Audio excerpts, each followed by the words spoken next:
श्रोता, अनन्य मन से श्री जगत गुरु का भजन, भजन ही शिष्य का कर्तव्य है।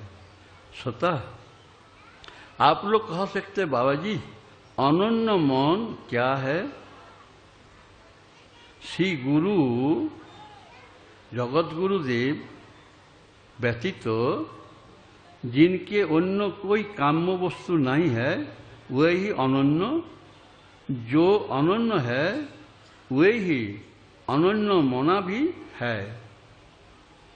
यही है शिष्य, जो शिष्य है वो अनन्य मना बन जाता है ना।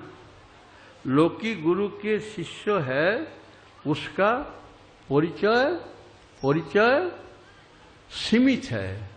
श्री जगत गुरु का शिष्य का परिचय जगत व्यापी है।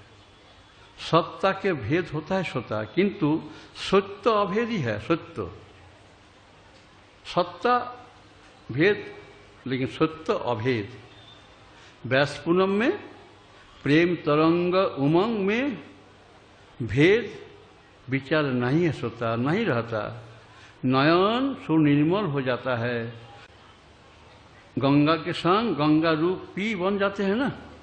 आप लोग देखते हैं ना, हावड़ा प्लेटफॉर्म में जब आप लोग उतारते हैं गाड़ी से, सब लोग उतारते हैं और गंगा के किनारे में है टॉयलेट, तो टॉयलेट चले जाते हैं गंगा में, गंगा ही बन जाते हैं ना। देखे ना आप लोग, गंगा ही बन जाते हैं ना। इसी तरह आप जो भी हो, जितने भी गंदा हो, जो भी हो, जब साधु के साथ मिलते हैं ना, आप साधु हो जाते हैं ना।